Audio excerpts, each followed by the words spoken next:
Nous avons ici un ancien pasteur. Donc, vous essayez réellement de convertir des musulmans à un moment donné? Oui, j'étais pasteur de campus à Penn State. Je leur disais à l'époque que Jésus était Dieu. Ils ont dit, eh bien, où est-il écrit dans la Bible que c'est une exigence d'avoir le salut?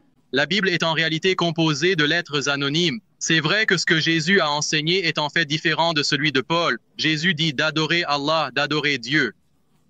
Mohammed a dit la même chose. Abraham a dit la même chose. Plusieurs mois plus tard. Quoi de neuf, Brad? Salut, comment ça va, Sam? Mec, tu me sembles familier. Ouais, tu me connais probablement. J'étais dans une autre vidéo. Tu étais dans une vidéo? Parce que tu as l'air de quelqu'un que j'ai aussi vu sur YouTube. Oui, j'étais sur YouTube, mais gardons ça pour l'instant. Écoute, je suis juste ici pour apprendre de toi. Je ne suis pas ici pour débattre. Je te respecte beaucoup. Je t'apprécie vraiment bien, OK? Ouais, ça ne me dérange pas si quelqu'un a des objections qui sont sincères et n'est pas là pour m'attaquer. Ça ne me dérange pas, frère. Ouais, je ne suis pas ici pour des attaques personnelles. Je veux juste apprendre. Écoute, j'ai quelques questions. J'aimerais voir ce que tu as à dire. Donc, Matthieu, je pense que c'est 4, verset 10. Tu sais, j'ai en fait une Bible sur moi ici. Oh, c'est pour ça que je te connais. Tu es le pasteur qui est devenu musulman. J'ai regardé le festival.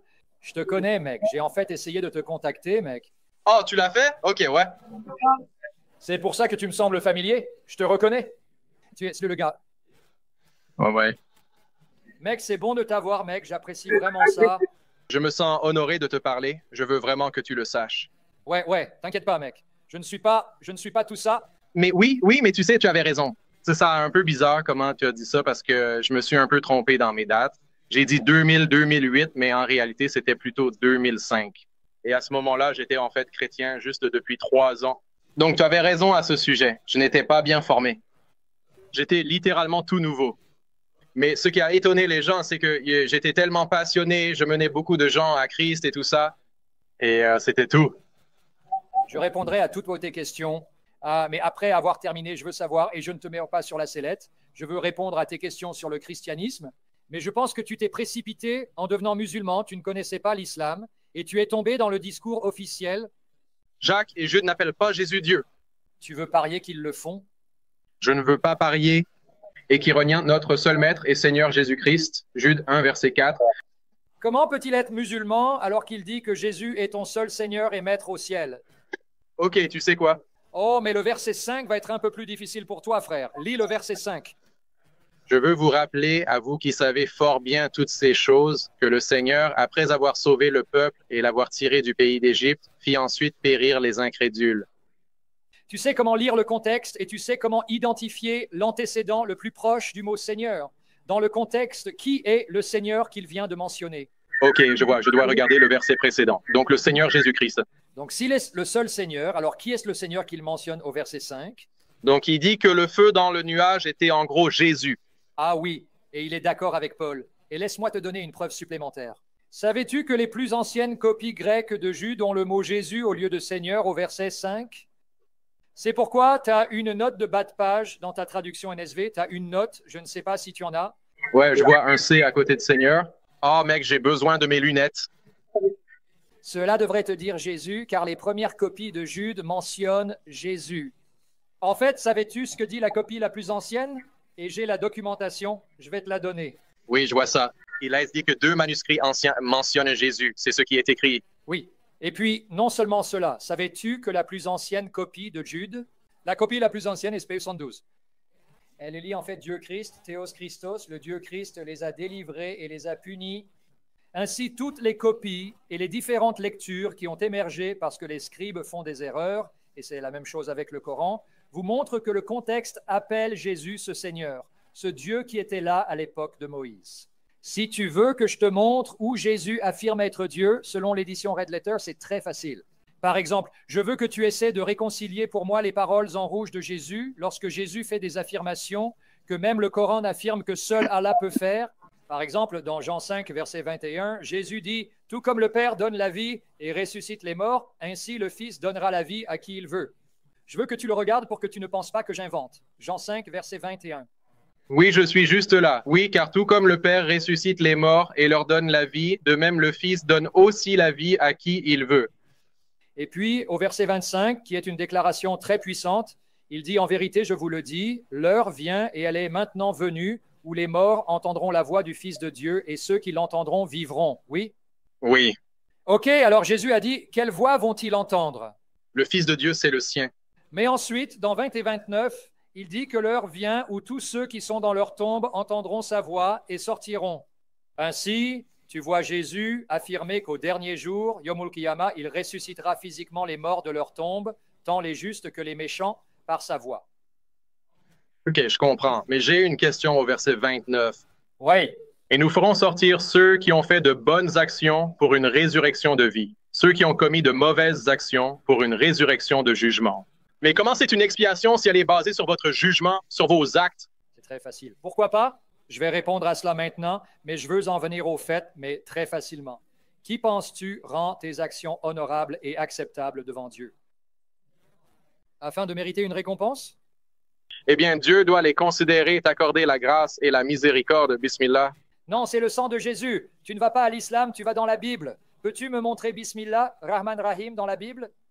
Encore une fois, parce que tu n'as pas été bien formé, tu ne comprends pas que n'eût été le sang du Christ, aucune de tes bonnes actions ne vaudrait quelque chose. Car comme il l'a dit dans Ésaïe, vos actes de justice sont comme des vêtements souillés. Là où je suis un peu confus à ce sujet, cependant, c'est en toute sincérité, comme 130 fois, Jésus dit dans les 4 évangiles, littéralement 130 fois dans la version standard. Je pense que c'est comme 131 fois dans le SV. Il parle de repentir, car le royaume de Dieu est proche. Bien sûr. Tu vois, cela me montre encore une fois pourquoi tu n'aurais pas dû être un pasteur de campus. Qui t'a dit que l'évangile du Christ exclut le repentir et la fidélité? Eh bien, c'est mon point. Alors pourquoi Jésus se concentre-t-il plus sur le repentir que sur sa propre crucifixion dans les évangiles? Mais ensuite, la crucifixion?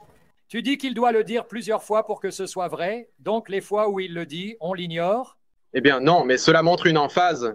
Oui, l'accent est mis sur le fait de se détourner de votre mode de vie mauvaise, de se tourner vers moi, et grâce à mon expiation, je rendrai tes œuvres acceptables. C'est cela l'évangile que tu n'as pas compris. J'espère que ces paroles dans ton cœur te ramèneront à Jésus que je veux que tu apprennes à connaître véritablement. Maintenant, ça va, c'est bon, d'accord. Sans parler du fait que nous n'avons même pas abordé la moralité, où je peux te montrer que Muhammad ne peut même pas se comparer à Paul en matière de moralité. Tu as abandonné Paul. Tu pensais qu'il a détourné le christianisme pour un homme qui est venu 600 ans plus tard, qui n'a rencontré aucun des témoins oculaires. Paul, par contre, a rencontré les témoins oculaires. Et puis, quand nous comparons le code moral et éthique de Paul, cela fait paraître Muhammad plus maléfique qu'Hitler. Mais tu quittes Paul pour Muhammad. Eh bien, ces gens m'ont dit, tu sais, Muhammad, lui, tu sais, il prônait la paix et l'amour. C'est en train de couper ou quoi? Oui, pauvre gars qui mente au nom de Jésus. La connexion reste. Espérons que tu pourras. Nous avons perdu ce gars? Ok, nous avons perdu ce gars. Peut-être qu'il reviendra. Ok, maintenant, comment ça va, Brad? Quoi de neuf, frère? Salut, comment ça va, Sam? Donc, je veux que le Dean Show entende ça. J'espère que quelqu'un attire l'attention. Dean Show, vous avez entendu retirer ce clip? Brad reconnaît que Muhammad est un antéchrist, un faux prophète non envoyé par le vrai Dieu. Et votre Coran n'est pas de Dieu. Et il vient de vous dire que Jésus est Dieu, qu'il est mort et ressuscité. Il a été crucifié. Et tu crois que Jésus reviendra physiquement et corporellement pour juger les vivants et les morts, car c'est de cela que parle Matthieu 25. Oui? Oui, absolument. Je crois que Jésus-Christ est physiquement vivant. Il va revenir physiquement. Il va juger physiquement le monde comme il est dit. Tu sais, c'est tout. Tu sais, Jésus-Christ est ressuscité physiquement et va revenir. Il va créer le nouveau ciel, la nouvelle terre. Et il est dit dans Apocalypse que nous serons réellement en présence de Dieu lui-même. Il sera la vie du nouveau ciel, de la nouvelle terre dans l'Apocalypse 22. Gloire à Dieu. Ainsi, tu témoignes que le seul vrai Dieu est le Père, le Fils, le Saint-Esprit. C'est un peu comme une shahada, une déclaration. Oui, je le fais. Amen. Et tu témoignes que Jésus est ton Seigneur qui est mort pour toi et est ressuscité? Oui, comme il est dit dans Romains 10, verset 9, « Si tu confesses que Jésus est Seigneur et que tu crois dans ton cœur que Dieu l'a ressuscité des morts, tu seras sauvé. » Jésus-Christ est mon Seigneur. Il est mon sauveur ressuscité. Il est Dieu qui a ressuscité des morts. Il a dit, « Je relèverai ce temple en 3 jours. » Il s'est désigné lui-même. Amen. Frère, tu as publiquement reconnu et confessé ton amour pour le Dieu triomphant et ton amour pour Jésus, et tu viens de confesser. Tout le monde l'a entendu. Jésus est mon Seigneur parce que tu dois confesser publiquement. Et tu t'es repenti et tu es désolé pour ce que tu as fait et tu fais confiance qu'il t'a pardonné. Et maintenant, tu vas vivre pour lui comme ton Seigneur jusqu'à ce qu'il te convoque ou jusqu'à ce qu'il revienne. C'est ça, tu as fait ta part. Maintenant, tu es une nouvelle création. Regarde vers l'avenir. Ne regarde pas en arrière. Quand tu laboures, tu regardes devant toi dans le champ, pas derrière toi, la croix devant toi, le monde derrière toi. Pas de retour en arrière. Pas de retour en arrière. Alors maintenant, avance. Donc notre conseil est que nous prierons pour toi. Tu as une communauté, mais plante-toi dans une église solide, que le Seigneur te guide. C'est ton chemin. Tu n'as pas besoin de donner trop d'informations aux gens. Plante-toi dans une église solide. Rencontre des gens solides qui aiment Jésus. Prie beaucoup plus. Et je prie pour moi-même afin de pratiquer ce que je prêche. Lis ta Bible, vis-la. Et ensuite, laisse les choses se faire. Car à mesure que tu deviens plus fort et plus stable émotionnellement, tu seras plus puissant et efficace pour amener les musulmans à Christ. Parce qu'alors, tu ne seras plus vacillant et chancelant à cause d'une expérience émotionnelle traumatisante due à certains chrétiens qui n'ont pas su être à la hauteur du Seigneur. Parce que tes yeux seront sur Jésus. Et si j'échoue, tu seras toujours fort parce que Jésus ne peut pas te décevoir. Il est l'encre de ton âme. Et voilà. Oui, et je tiens à te remercier, Sam. Mais je sais que c'est Dieu qui agit à travers toi. N'oublie pas ces deux passages que je veux te donner pour méditer ce soir. Tu peux lire plus tard. Deuxième épître aux Corinthiens, chapitre 10, versets 1 à 6. Deuxième épître aux Corinthiens, chapitre 10, versets 1 à 6. Et ensuite, Éphésiens 6, tu vas lire 10 à 20, spécifiquement 12 à 18. Mais lis-le. Et nous sommes là pour toi. Continue à regarder, continue à apprendre, continue à lire. Et je remercie le Seigneur que le ministère que je fais pour la gloire du Christ t'a aidé, surtout avec l'article.